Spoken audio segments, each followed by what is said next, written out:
운명은 누가 만들었을까? 내 운명은 누가 만든 것입니까? 내 운명은 누가, 왜, 어떻게 만든 것입니까? 우리 중생이 살아가는 인생의 거대한 흐름을 운명이라고 합니다. 불교에서는 운명을 가리켜 신이 만든 것도 아니고 우연에 의해서 운명이 펼쳐진 것도 아니라고 했습니다. 불교에서는 운명을 가리켜서 자기 자신이 지은 업의 흐름이라고 합니다. 자기 자신이 지은 선업의 힘에 의해서 행복을 얻게 되고 자기가 지은 악업의 힘에 의해서 불행을 겪게 되는 것입니다. 자기가 지은 업이 곧 자신의 운명인 것입니다. 불교의 가장 기본적인 가르침이 바로因果법입니다.因果법을 원인과 결과의 법칙이라고 부릅니다. 어떤 원인을 지었는가에 따라서 어떤 결과를 받게 되는가, 이것이因果법의 핵심입니다. 착한 원인을 지었으면 행복을 얻게 되고 나쁜 원인을 지었으면 불행을 얻게 됩니다.因果법을 다른 말로 인연법이라고도 부릅니다. 결국 우리의 삶이란 인연 따라 모이고 인연 따라 흩어지는 거대한 업의 흐름입니다. 그래서 3세 인과경에서는 부처님께서 이런 말씀을 하고 계십니다. 이 세상의 모든 사람들이 잘 살고 못 살고 귀하고 천하며 고통과 행복이 펼쳐지는 이유는 모두가 전생에 지은 인과로 이루어지는 것이다. 결국 이번 생에 내가 만나게 되는 즐거움과 괴로움이 모두 내가 지은 업의 결과인 것입니다. 그럼 인생의 행복을 위해서 우리는 어떠한 인과를 지어야 할까요? 인생의 행복을 위해서 우리는 어떠한 원인과 결과를 닦아야 할까요? 좋은 업을 지어야 합니다. 몸과 말과 생각으로 좋은 씨앗, 착한 인연을 지어야 합니다. 그 첫걸음이 윤리와 도덕, 계율입니다. 부처님께서 불제자의 첫걸음은 계율을 잘 지켜야 한다 말씀하셨습니다. 계율에는 여러 가지 종류의 법이 있는데 그 중에서도 불제자의 가장 중요하면서 기본적인 계율이 5개입니다. 5개, 5가지 계율이란 뜻입니다. 5개의 첫 번째는 살생하지 말라입니다. 살아있는 생명을 죽이지 말라는 것입니다. 경전에서는 살생을 많이 하면 다음 생에 단명을 하거나 몸의 질병의 괴로움을 많이 겪게 된다고 했습니다. 그리고 살생을 하지 않고 살아있는 생명을 아끼고 보호하면 그 공덕의 힘으로 태어날 때마다 몸이 건강하고 장수를 누린다고 합니다. 5개의 두 번째는 훔치지 말라입니다. 주지 않는 물건은 아무리 사소한 것이라도 가져가지 않는 것입니다. 주지 않은 물건을 훔치고 도둑질하면 다음 생에 태어나서 가난한 업보를 받거나 살아가면서 재물의 손해를 입게 된다고 합니다. 이것도 다 자기 자신이 지은 업의 인연입니다. 다음 생에 부유하고 풍족하게 살고 싶으면 항상 재물을 널리 보시하고 늘 겸손한 마음으로 살아가라고 부처님께서는 말씀하셨습니다. 5계의 세 번째는 사음하지 말라입니다. 사음, 삿된 음행이란 자신의 남편과 아내를 속이고 바람을 피우고 음란한 짓을 저지르는 것입니다. 부부간에 서로 아끼고 항상 가정에 충실하며 믿음을 지키는 것이 바로 사음하지 말라라는 뜻입니다. 부부가 지켜야 할 믿음을 저버리고 다른 사람과 외도를 하거나 남녀 관계가 문란한 사람은 다음 생에 화목하지 못한 가정생활을 겪게 되고 가족 때문에 마음에 상처받을 일이 많게 된다고 합니다. 우리 불자는 청정한 삶을 위하여 항상 맑고 깨끗하게 살도록 노력해야 합니다. 5계의 네 번째는 거짓말하지 말라입니다.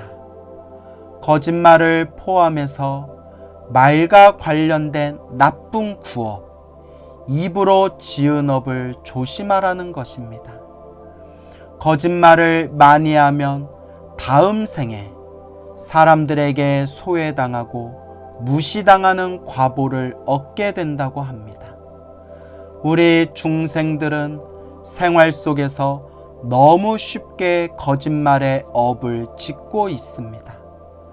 다른 사람을 향하여 나쁜 마음을 품고 날카로운 독서를 내뿜기도 합니다.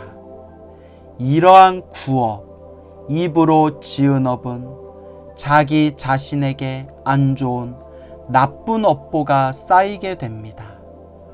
항상 생활 속에서 반성하고 늘 말과 입을 조심해야 합니다. 5계의 마지막 다섯 번째는 술 마시지 말라입니다. 더 정확히 말하면 술을 포함해서 정신을 흐리게 만드는 모든 것을 가까이 하지 말라는 뜻입니다. 스님들이 처음 출가해서 반드시 공부해야 할 삼위율이라는 책에 보면 술을 많이 마시고 방탕한 삶을 살았던 사람은 죽어서 똥물지옥에 빠지거나 사람으로 태어나도 항상 머리가 우둔한 멍청한 업보를 받는다고 합니다. 그런데 사회생활하는 일반 불자가 생활하다 보면 어쩔 수 없이 술을 마셔야 할 때가 있습니다. 그럴 때는 많이 취하지 않을 정도로 기분 좋은 선에서 조절하는 지혜가 필요합니다. 부처님의 법을 닦는 불제자라면 늘 맑은 정신을 유지할 수 있도록 노력해야 합니다. 살생을 하지 않고 생명을 보호하고 아끼는 선업을 닦으면 태어날 때마다 몸이 건강하고 장수합니다.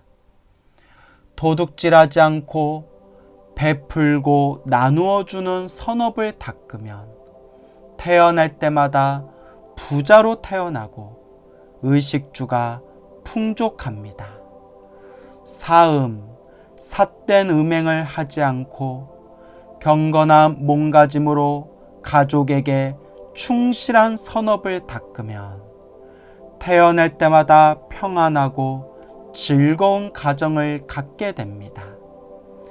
거짓말을 하지 않고 나쁜 말을 하지 않으며 진실하고 좋은 말을 하는 선업을 닦으면 태어날 때마다 사람들에게 명예와 존경을 받게 됩니다.